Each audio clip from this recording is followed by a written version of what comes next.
అన్నదాత అన్నదాత మీ అన్నదాత చెమటోడ్చి ఆహారాన్నందించే రైతన్నా అనునిత్యం నీ కండదండగా నిలిచే నేస్తం ఎవరన్నా అన్నదాత అన్నదాత మీ అన్నదాత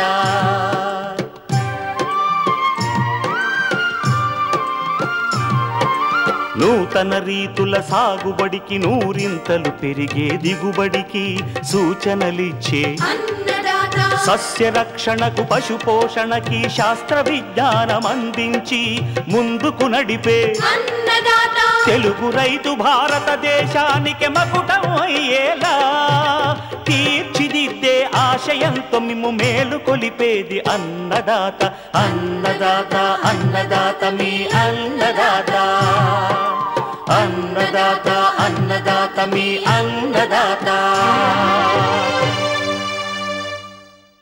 అన్నదాత ప్రేక్షకులకు నమస్కారం. ఈనాటి ముఖ్యాంశాలు. ప్రస్తుత పరిస్థితుల్లో మధ్య తెలంగాణ జిల్లాల్లో పంటల సాగుపై రైతులకు సూచనలు.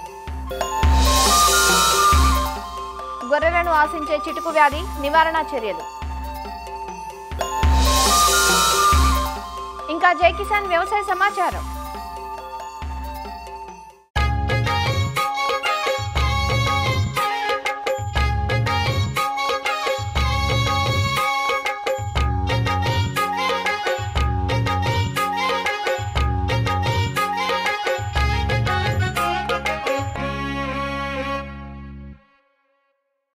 ముందుగానే రుతుపవనాలు పలకరిస్తాయన్న వాతావరణ శాఖ సూచనలు రైతుల్లో ఎన్నో ఆశలను పెంచింది. కానీ ఎప్పటిలాగే సకాలంలో వర్షాలు అక్కడక్కడ కురుస్తున్నా పూర్తి స్థాయిలో వర్షం ఎక్కడా పడింది లేదు.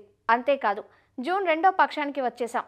సమయం మించిపోతుంది అని హడావిడిగా విత్తనం విత్తుకోకుండా సరిపడే వర్షం పడిన తర్వాత మాత్రమే విత్తుకుంటే మొలక బాగా వస్తుంది. మధ్య తెలంగాణ జిల్లాల్లో విత్తుకునే పంటలైన వరి, ప్రత్తి, కంది, ఇతర ఆరుతడి పంటల సాగులో ప్రస్తుతం ఎలాంటి జాగ్రత్తలు తీసుకోవాలో సూచిస్తున్నారు వరంగల్ ప్రాంతీయ వ్యవసాయ పరిశోధనా స్థానం సహ సంచాలకులు డాక్టర్ ఉమ్మారెడ్డి. ఈ సంవత్సరం అంటే ముఖ్యంగా తెలంగాణలోని ఈ మధ్య తెలంగాణ మండలం అంటే పాత వరంగల్, మెదక్, ఖమ్మం ఈ 3 జిల్లాల్లో కూడా వర్షం అంటే సాధారణంగా జూన్ మొదటి వారం లోపల జూన్ 5వ తారీఖు అట్లా కురవాల్సినటువంటి వర్షం మనకు మే చివరి వారంలోనే అంటే దగ్గర ఒక 9-10 రోజులు వర్షం ముందుగా కురవడం వల్ల రైతులు చాలామంది వర్షాకాలం ప్రారంభమైనట్టుగా భావించి కొంత దుక్కులు చేసుకున్నాడు, విత్తనాలు వేసుకోవడానికి ఏర్పాటు చేసుకోవడం జరిగింది. 10 రోజుల పాటు బెట్ట పరిస్థితులు ఉండడం వల్ల కొంచెం మళ్ళా రైతులు కొంత పనులన్నీ కూడా మందకొడిగా జరుగుతున్నాయి అన్నట్టు. కానీ ప్రస్తుతానికి పరిస్థితి మంచిగా ఉంది. ఈ వారం లోపల ఒక మోస్తారు వర్షాలు అంటే కొంచెం భారీ వర్షాలు కురవడానికి అవకాశం ఉంది. ముఖ్యంగా మనకు వాతావరణ శాఖ ద్వారా తెలుస్తున్నది ఏంటంటే ఈ సంవత్సరం ఓవరాల్గా వర్షపాతం సాధారణం కంటే కూడా ఎక్కువ కురుస్తుంది. అంటే బెట్ట పరిస్థితులు కాకుండా మనకు కురవాల్సిన వర్షం కంటే ఎక్కువ కురుస్తుంది.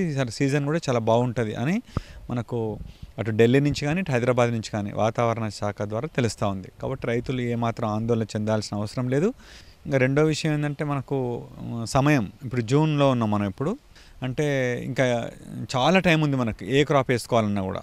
వరి వేసుకోవాలంటే మనకు దీర్ఘకాలిక రకాలను కాకుండా మధ్యకాలిక రకాలు కానీ స్వల్పకాలిక రకాలు కానీ వేసుకుంటే బెటర్. మనకు దీర్ఘకాలిక రకాలు వేసుకుంటే తొందర నారు పోసుకోవాలి. అదే మీరు మధ్యకాలిక స్వల్పకాలిక అయితే జూలైలో పోసుకోవచ్చు నారులు. ఈ లోపల ఏంటంటే మనకు పచ్చి రొట్టె ఎరువులు జనుములు కానీ జీలిగలు కానీ పెసళ్ళు కానీ ఇట్లాంటి చల్లుకోవచ్చు. పచ్చి రొట్టె ఎరువులు ఏవైనా సరే వేసిన తర్వాత ఒక 10 రోజులకు లేదా 15 రోజులకు నారు పోసుకుంటే నారు ఒక 25 రోజులు పెరుగుతుంది. అంటే ఇవి ఒక 15 రోజులు ఒక 25 రోజులు 40 రోజులలో పచ్చి రొట్టె ఎరువులు మంచిగా పెరుగుతాయి, పూతకు వస్తాయి అవి. అప్పుడు వాటిని ఒకసారి దున్ని ఒక ఎకరానికి ఒక 3 బస్తాల సింగిల్ సూపర్ ఫాస్ఫేట్ వేసి మళ్ళీ సాలు ఇరువాలు దున్ని నాటు పెట్టుకున్నట్లయితే సేంద్రియ కర్బనం మంచిగా ఉంటుంది. ప్లస్ వేసినటువంటి రసాయనిక ఎరువులు ముఖ్యంగా యూరియా లాంటివి బాగా ఉపయోగపడి మంచి దిగుబడి రావడానికి అవకాశం ఉంటుంది. ఇంకా రెండో ఏంటంటే అందరూ ఫలానా రకమే వేసుకోవాలన్నటువంటి దాన్ని ఇబ్బంది పడద్దు. మీ ప్రాంతంలో మీ గ్రామంలో మీ చుట్టుపక్కల రైతులలో గత సంవత్సరం ఏదైతే కొంచెం మంచి దిగుబడి అంటే ఒక 50 బస్తాలకు అటు ఇటు వచ్చిందో అలాంటి రకమే వేసుకోండి. ఆ సీడ్నే వాడండి. ఒకవేళ లేకపోతే మీకు మామూలుగా మీ చుట్టుపక్కల మండలాల్లో హెడ్ క్వార్టర్లలో కానీ మార్కెట్లో దొరికేటువంటి సాధారణమైన రకమైన సరే ఇప్పుడు మార్కెట్లో దొరికేటన్నీ కూడా మంచి రకాలే, కానీ పలానా రకం వేసుకోవాలని ఎక్కడికో వెళ్ళి మీరు ఇబ్బంది పడాల్సిన అవసరం లేదు. కాబట్టి రకం కంటే కూడా యాజమాన్యం చాలా ఇంపార్టెంట్. అంటే మనం నారు ఎప్పుడు పోస్తున్నాం, నాటు ఎంత ఒత్తుగా పెడుతున్నాం, ప్లస్ ఎరువు వేసేటప్పుడు నీళ్లు అట్లాంటి యాజమాన్యం మంచిగా తీసుకోవడం, పచ్చి రొట్టెరులు తప్పనిసరిగా సాగు చేయడం, ఇట్లాంటి యాజమాన్య పద్ధతులు ఇంపార్టెంట్, కానీ ఒక రకం మాత్రమే ఇంపార్టెంట్ కాదు. రకం డెఫినెట్గా ఇంపార్టెంటే, కానీ పలానా రకమే కావాలని ఇబ్బంది పడకండి మీరు. ముఖ్యంగా సన్న రకాలు, దొడ్డు రకాలు. జనరల్గా సన్న రకాలు అయితే గవర్నమెంట్ క్వింటాకు ఒక 500 రూపాయలు బోనస్ ఉంది కాబట్టి ఎక్కువ మంది సన్న రకాలు సాగు చేస్తారు. సన్న రకాలలో చాలా ఉన్నాయి.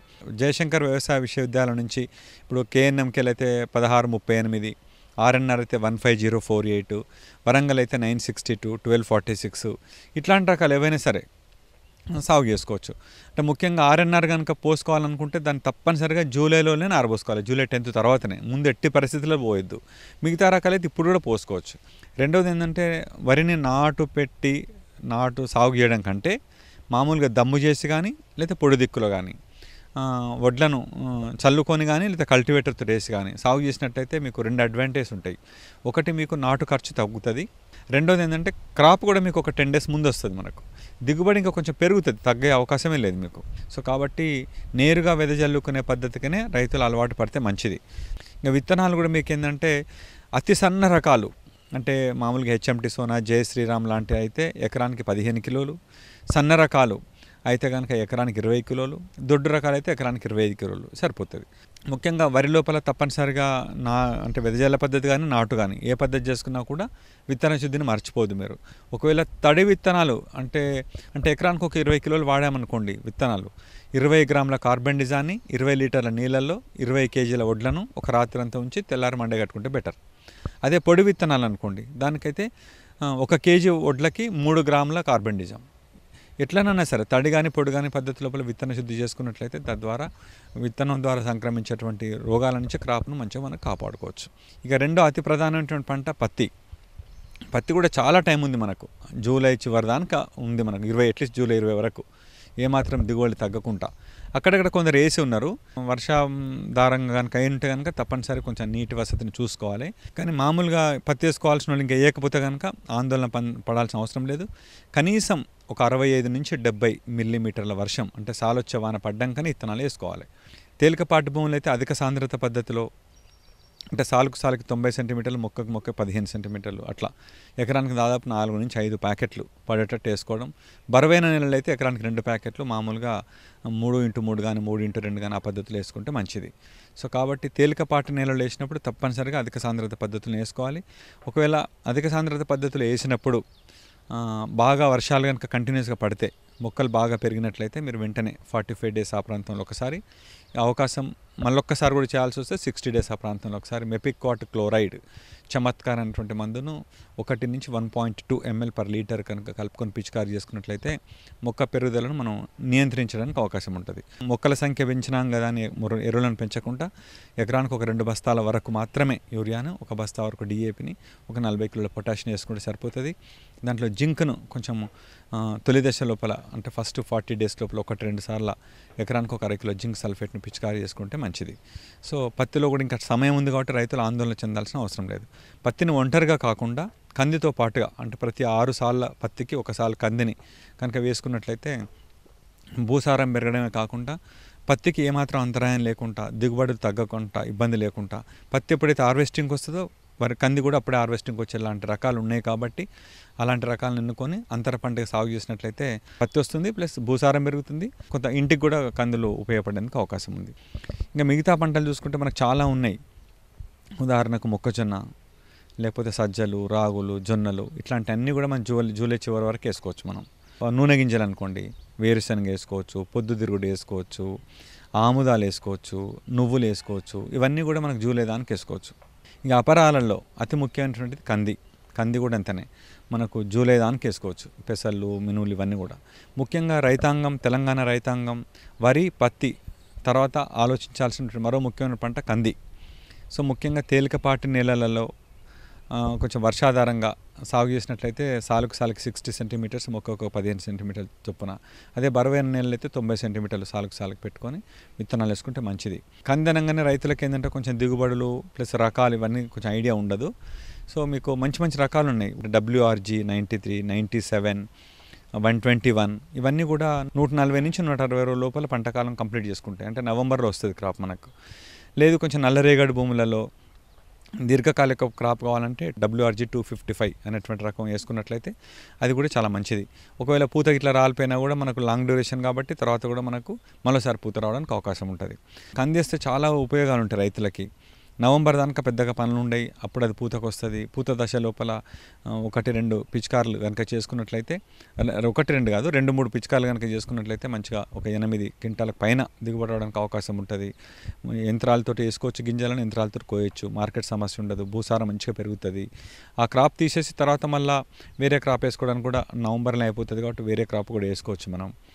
కాబట్టి ఓవరాల్గా నేను చెప్పేది ఏంటంటే, ఇప్పుడు మధ్య తెలంగాణ మండలం లోపల వర్షం అంటే ఆయా ప్రాంతాలు ఆయా గ్రామాల్లో డిఫరెంట్ మండలాల లోపల సరే వాళ్ళకి రైతులకు తెలుసు కాబట్టి వర్షం కొంచెం పడకపోయినా బెట్ట పరిస్థితులు ఉన్నట్టు అనిపించినా ఈసారి సీజన్ చాలా బాగుంటుంది. మీరు ఆందోళన చెందాల్సిన అవసరం లేదు, ఇంకా చాలా సమయం ఉన్నది. ఏ క్రాప్ అయినా మీరు ఏదైతే వేసుకోవాలనుకుంటున్నారో ఆ క్రాప్ వేసుకోవడానికి చాలా సమయం ఉంది. సో ఈ సూచనలు పాటించి ఈ సంవత్సరం కూడా వర్షం మంచిగా పడుతుంది కాబట్టి రైతులు ఎలాంటి ఇబ్బంది లేకుండా మంచి ఆదాయం పొందాలని కోరుకుంటున్నాను.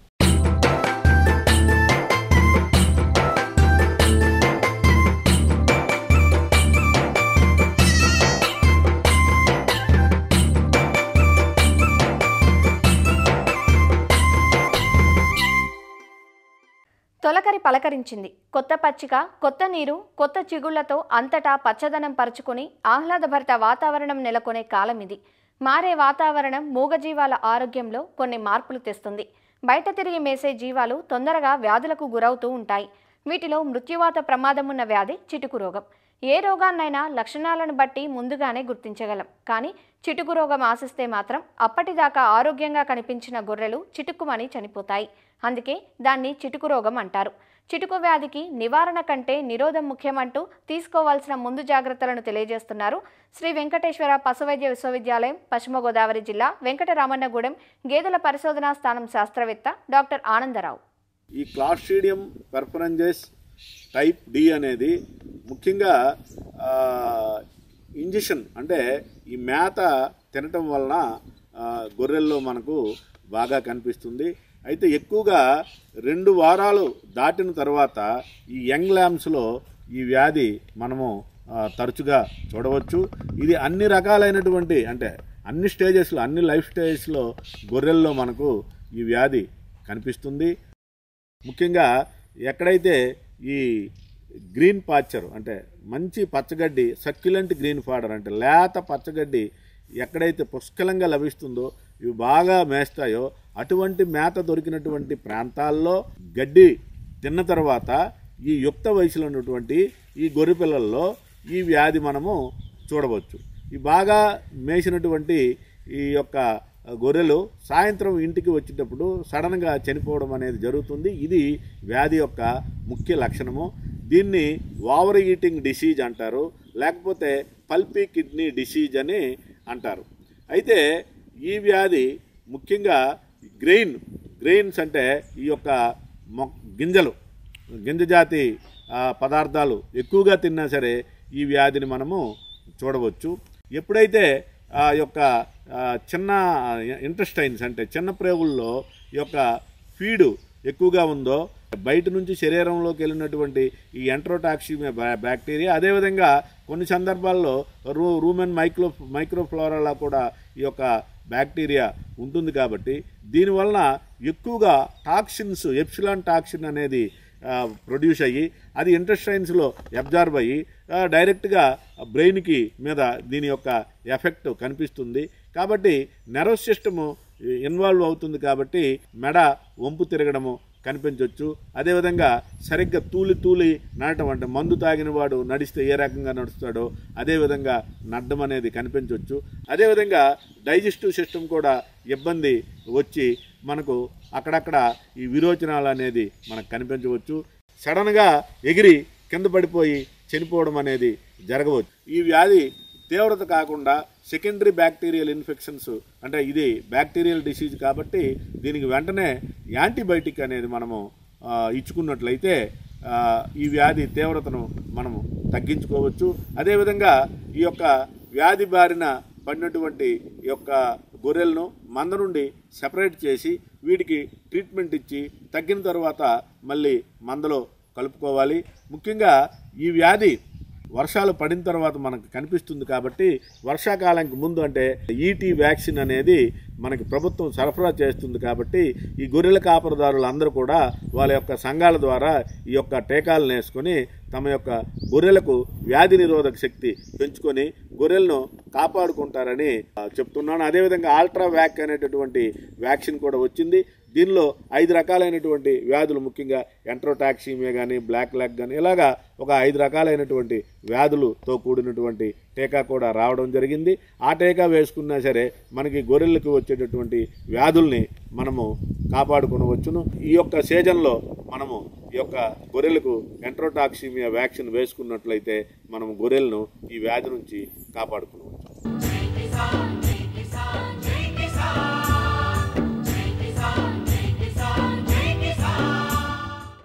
వ్యవసాయ సమాచారం ఇప్పుడు జై కిసాన్లో చూద్దాం. తెలంగాణ రాష్ట్రంలో రైతులంతా వానాకాలం సాగుకు సన్నద్ధమవుతున్నారు. తొలకరి రాకతో అన్ని ప్రాంతాల్లో చిరుజల్లులు కురుస్తున్నాయి. సంగారెడ్డి జిల్లాలో వానాకాలం సాగుకు సంబంధించి 7.5 లక్షల విస్తీర్ణంలో పంటలు సాగు కానున్నట్లు వ్యవసాయ శాఖ అధికారులు అంచనా వేశారు. ఇప్పటికే చాలా ప్రాంతాల్లో రైతులు దుక్కులు దున్ని పంటలు విత్తుకున్నారు. సీజన్ కు సంబంధించి విత్తనాలు, ఎరువులను సిద్ధం చేశామని, రైతులకు ఎలాంటి కొరత లేకుండా ఏర్పాట్లు చేస్తున్నట్లు అధికారులు వివరించారు. విత్తన ఎంపికలో రైతులు అప్రమత్తంగా ఉండాలని, అధీకృత డీలర్ల నుంచి విత్తనాలు కొనుగోలు చేసి రసీదులు భద్రపరచుకోవాలంటూ సూచిస్తున్న సంగారెడ్డి జిల్లా వ్యవసాయ శాఖ జాయింట్ డైరెక్టర్ డాక్టర్ శివప్రసాద్ తో మా ప్రతినిధి రామకృష్ణ ముఖాముఖి ఇప్పుడు చూద్దాం. సంగారెడ్డి జిల్లాలో తొలకరి చినుకులు పడిన నేపథ్యం నుంచి కూడా సాగుకైతే రైతులు సన్నద్ధమయ్యారు. ఈ ఏడాది జిల్లా వ్యాప్తంగా ఎంత పంట పండిస్తున్నారు, ఏమేమి పంటలు పండిస్తున్నారు, ప్రభుత్వం నుంచి ఎలాంటి ప్రోత్సాహాలు ఉన్నాయనే విషయాలను తెలుసుకోవడానికి మనతో పాటు ఉన్నారు సంగారెడ్డి జిల్లా అగ్రికల్చర్ జాయింట్ డైరెక్టర్. ఆయన అడిగి మరిన్ని విషయాలు తెలుసుకుందాం. సార్ నమస్కారం. ఈ ఏడాది జిల్లాలో ఎంత మేరకు, ఎంత విస్తీర్ణంలో పంటకు సిద్ధంగా ఉంది, రైతులకి ఎలాంటి ప్రోత్సాహాలు ప్రభుత్వం నుంచి అందించడానికి సిద్ధంగా ఉన్నారు? వానాకాలంలో దాదాపు 7,50,000 ఎకరాల్లో పంటలు సాగు చేస్తారు. ఆ పంటల్లో 3.5 లక్షల ఎకరాల్లో కాటన్ వేస్తారు, 1.5 లక్షల ఎకరాల్లో ప్యాడీ వేస్తారు, 1 లక్ష ఎకరాల్లో సోయాబీను, 80,000 ఎకరాల్లో కందులు వేస్తారు. మిగతా పంటలు కలిపి దాదాపు 60,000 ఎకరాలు వేస్తారు. కాబట్టి మనము ముఖ్యంగా వరి తప్ప మిగతా పంటలన్నిటికి కూడా అనుకూలమైన వాతావరణం ఉంది. కాబట్టి ముఖ్యంగా విత్తనాలు అంటే దాదాపు 7,50,000 ఎకరాలకు సరిపడిన ముఖ్యంగా కాటన్ కానీ, వరి కానీ, సన్ఫ్లవర్ కానీ, సోయాబీన్ కానీ, కంది కానీ మిగతా అన్ని పంటల విత్తనాలు ప్రైవేట్ షాపుల్లో రెడీగా పెట్టడం జరిగింది. దాదాపు 3,500 క్వింటాల పచ్చిరొట్టెలు కూడా 50% సబ్సిడీపై రైతులకు అందజేయడం జరిగింది. నకిలీ విత్తనాలు కానీ, సబ్స్టాండర్డ్ విత్తనాలకు కానీ షాపులన్నీ కూడా ఇన్స్పెక్ట్ చేసి దాంట్లో ఏవైనా అవకతవకలు జరిగినట్లయితే చర్యలు తీసుకుందామనే దానికి కలెక్టర్ గారి ఆధ్వర్యంలో చేస్తున్నాము. ఎరువుల గురించి ముఖ్యంగా మన జిల్లాలో దాదాపు 45,000 టన్నుల ఎరువుల ఆవశ్యకత ఉంటే ఇప్పటి వరకు 22,562 టన్నులు ఉంది. విత్తనాలు కావచ్చు, ఎరువులు కావచ్చు, కొనుగోలు విషయాల్లో ప్రధానంగా వరి కావచ్చు, అలాగే పత్తి కావచ్చు, కొనుగోలు చేసే సందర్భంలో కొంత అవకతవకలు ఉంటున్నాయి. అలాగే నకిలీ విత్తనాలు కూడా ఎక్కువగా తారసపడుతున్నాయి. వాటిని ఎలా గుర్తించాలి రైతులు? ప్రధానంగా విలేజుల్లో వచ్చి ప్యాకింగ్ లేని విత్తనాలు ఎటువంటి పరిస్థితుల్లో కొనరాదు. మీరు లైసెన్స్ పొందిన డీలర్ల నుంచి బిల్లు తీసుకొని, లాట్ నెంబర్ చూసుకొని, గడువు తేదీ ఉందా లేదా అనేది చూసుకొని కొన్నట్లయితే ఎలాంటి నకిలీ విత్తనాలు పొరపాటున వచ్చే అవకాశం లేదు. కాబట్టి అలాగే మీకు ఎలాంటి అనుమానం ఉన్నా కూడా టోల్ ఫ్రీ నెంబర్ కూడా మన జిల్లా లెవెల్లో ఏర్పాటు చేయడం జరిగింది. 8977546669. జిల్లా వ్యాప్తంగా కొన్ని చోట్ల కూడా పంటలు ఆల్రెడీ విత్తనాలు వేశారు. ఇంకా వేయని వాళ్ళు నేలని పరీక్షించుకోవడానికి ఎలాంటి జాగ్రత్తలు తీసుకోవాల్సి ఉంటుంది? మొత్తం మన యునైటెడ్ సంగారెడ్డి జిల్లా కలిపి మంచి సఫిస్టికేట్ అయిన సాయిల్ టెస్టింగ్ ల్యాబ్ మన దగ్గరే ఉంది. ఈ ఇయర్ మనకు 17,000 శాంపుల్ టార్గెట్ ఇచ్చింది. సోయింగ్ చేయని రైతులందరికీ కూడా ముఖ్యంగా మనము నారాయణ ఖేడ్ మండలము 12,000 శాంపుల్ తీసేదానికి గవర్నమెంట్ అనుమతి ఇచ్చింది. అలాగే మిగతా రైతులు ఎవరైనా కూడా సాయిల్ శాంపుల్ తీసుకోవాలనుకుంటే టెస్ట్ చేయించుకోవాలంటే మీ సంబంధిత ఏఈఓను సంప్రదిస్తే వాళ్ళు తీస్తారు. అలాగే ఆ శాంపుల్ కూడా ఉచితంగా సంగారెడ్డి ల్యాబ్కి పంపించి టెస్ట్ చేయించి ఏదైతే ఆ లిస్టు ఉందో ప్రకారము మీకు వెంటనే అందజేయడం జరిగింది. దీనికి 20 రోజులు పడుతుంది కాబట్టి మీరు వెంటనే ఈ సదవకాశాన్ని ఎవరైనా కూడా చేసుకోవచ్చు. ప్రభుత్వం నుంచి ఈ ఏడాది వ్యవసాయానికి సంబంధించిన రైతులకి ఎలాంటి ప్రోత్సాహాలు ఉన్నాయి? అటు డ్రిప్ ఇరిగేషన్ కానీ ఏమైనా రాయితీ కానీ లేకపోతే ఉచితంగా అందించే ఏమైనా పరికరాలు కానీ ఇవేమైనా ఉన్నాయా? మన జిల్లాలో గ్రీన్ మెన్యూర్ విత్తనాలు దాదాపు 3,800 క్వింటాలు 50% సబ్సిడీపై ఇవ్వడం జరిగింది. అలాగే ఎరువులు కూడా ముఖ్యంగా అన్ని రకాల ఎరువులు కూడా అది డిఏపి కానీ కాంప్లెక్స్ కానీ యూరియా కానీ అన్నీ కూడా గవర్నమెంట్ ఆఫ్ ఇండియా సబ్సిడీ ఇస్తూ ఉంది. మీకు కొనే సంచిపైనే ఎంత సబ్సిడీ ఎంత ఎంఆర్పి అనేది ఉంటుంది కాబట్టి దాన్ని గమనించగలరు. అలాగే ఈ సంవత్సరం ఎరువులకు కానీ మిగతా పెట్టుబడి ఖర్చుకు గాను దాదాపు ప్రతి ఎకరాకు కూడా ఎవరైతే సో చేశారో వాళ్ళ రైతులకు 6,000 రూపాయలు కూడా గవర్నమెంట్ ఇస్తుంది. మొత్తంగా రైతు భరోసా కావచ్చు అంటే సన్న వడ్లకి 500 రాయితీ కూడా ఇస్తామని చెప్తుంది. ఇప్పుడు ఎంతవరకు ఉంది జిల్లాలో వీటికి సంబంధించిన వివరాలు?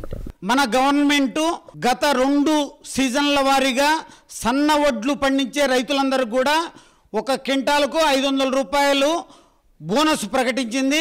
ఈ సంవత్సరం కూడా గవర్నమెంట్ ఈ బోనస్ ఇవ్వడం జరుగుతూ ఉంది. రైతులు అధికంగా దిగుబడి పొందాలన్న క్రమంలో ఈ ఎరువులు కావచ్చు పురుగు మందులు కావచ్చు కొంచెం ఎక్కువ మేర వాడుతున్నట్టు కూడా తెలుస్తూ ఉంది. దానివల్ల ఈ ఆహారం ఏదైతే ఉందో మనం తినే ఆహారంలో కొంత కలుషితం అవుతుందని కూడా తెలుస్తూ ఉంది. దానికి సంబంధించి అసలు మోతాదులు ఎకరానికి ఎంత వాడాల్సి ఉంటుంది, మన రైతులు ఎంత వాడుతున్నారు, దానివల్ల నష్టం ఏమైనా చేకూరే అవకాశం ఉంటుందా? చాలామంది రైతులు యూరియాను చాలా తక్కువ రేటు ఉంది కాబట్టి ఎక్కువ 4-5 బస్తాలు కూడా వేస్తున్నారు. అట్లాగే షుగర్ కేన్లో కూడా 5-6 బస్తాలు ఎక్కువ వేస్తున్నారు. ఒక్కసారి వేసేటప్పుడు 1 బస్తా 2 బస్తాలు వేస్తున్నారు. చాలామంది రైతు సోదరులు ఏంటంటే ముఖ్యంగా ఆకులు గ్రీన్గా కావాలి, పచ్చగానే వస్తే ఎక్కువ దిగుబడి వస్తూనే అపోహలో ఇది వేస్తున్నారు. కాబట్టి యూరియా ఎక్కువ శాతం ఒక్క కట్టగిన అంటే 50 కేజీలు 45 కేజీలు వేస్తే దాంట్లో 20 నుంచి 50% మాత్రమే ఉపయోగపడుతుంది, మిగతా వృధా అవుతుంది. కాబట్టి రైతు సోదరులు దఫాలుగా 20 నుంచి 30 కేజీలు ఎకరాకు మాత్రమే వేయాలి. ఎక్కువగా భాస్వరం ఎరువులు ముఖ్యంగా డిఏపి కానీ లేకుంటే 20 కానీ కాంప్లెక్స్లు అన్నీ కూడా నాటేటప్పుడు కానీ నాటిన తర్వాత 20 రోజుల్లో కానీ వేయాలి. పైపాటుగా మాత్రం వేయరాదు. అలాగే భాస్వరం ఎరువు ఎక్కువ ధర ఉన్న ఈ ఎరువు అంతా కూడా భూమిలో దఫాలుగా ఎక్కువ వేయడం వలన భూమిలో ఫిక్స్ అయింది. అంత డబ్బు పెట్టే బదులు భాస్వరం releasing bacteria phosphorus releasing bacteria PSB అంటాము, దానికిన వాడితే భూమిలో ఉన్న భాస్వరం ఎరువును కరిగించి మన పంటకు ఈజీగా అవకాశం ఉంది. ఇలాగ మనం అవసరం మేరకే వాడాలి. ఎక్కువ అతను వేసినాడు ఇతను వేసినాడని ఎక్కువ వాడితే వృధా అవుతుంది, పురుగు తెగులు ఎక్కువ వస్తాయి. అలాగే చాలామంది ముఖ్యంగా కాటన్లో కానీ లేకుంటే వరిలో కానీ చాలామంది రైతులు పురుగు కంట్రోల్ చేయాల్సిన అవసరం ఉందని చెప్పేసి అవసరం ఉన్నా లేకున్నా పురుగు మందులు వాడుతున్నారు. అట్లా కాకుండా ముఖ్యంగా ఏది అవసరమే అంటే పురుగా తెగుల లోపమా దాన్ని తెలుసుకొని దాని తగిన మందునే తగిన మొత్తంతో వేసుకుంటే కాస్ట్ ఆఫ్ కల్టివేషన్ కూడా తగ్గుతుంది, నికరాదాయం కూడా పెరుగుతుంది. కాబట్టి అవసరం మేరకే పురుగు మందులు వాడాలి. పురుగు మందులు అవసరం లేకుండా వాడితే కోత దశలో కూడా వాడితే ముఖ్యంగా ఆ పురుగుల మందుల అవశేషాలన్నీ కూడా పంటలో ఉండి మనము తర్వాత తినేటప్పుడు అవన్నీ కూడా మన బాడీలోకి పోయి రోగాలు ఎక్కువ వస్తున్నాయి. అధికారులు కానీ లేకుంటే శాస్త్రవేత్తలు చెప్పిన మోతాదు మాత్రమే వాడవలసిందిగా కోరుచున్నాను. ముఖ్యంగా ఈ పురుగు మందులు కావచ్చు అలాగే ఎరువులు వాడటం వలన అనారోగ్యమే తప్ప ఆరోగ్యం ఉండదని చెప్పి కూడా జిల్లా వ్యవసాయ శాఖ అధికారులు చెప్తున్నారు. అదేవిధంగా ఈ నకిలీ పత్తి విత్తనాలు కావచ్చు వరి విత్తనాలు కావచ్చు మార్కెట్లో తారసపడితే వాటిని టాస్క్ ఫోర్స్ నియంత్రించే విధంగా కూడా చర్యలు తీసుకున్నామని చెప్తున్నారు. కెమెరామెన్ మొహమ్మద్ షాతో రామకృష్ణ, ఈటీవీ న్యూస్, సంగారెడ్డి నుంచి. మరిన్ని విభిన్న అంశాలతో రేపటి అన్నదాతలో మళ్ళీ కలుసుకుందాం. నమస్కారం. అన్నదాతలు తమ సందేహాలు సమస్యలను 1800 425 4085 టోల్ ఫ్రీ నెంబర్లో ఉదయం 10 గంటల నుంచి 11 గంటల మధ్య పని దినాలలో సంప్రదించగలరు. ఈ కార్యక్రమాన్ని యూట్యూబ్లో www.youtube.com/annadaata ETV లింక్ ద్వారా వీక్షించవచ్చు.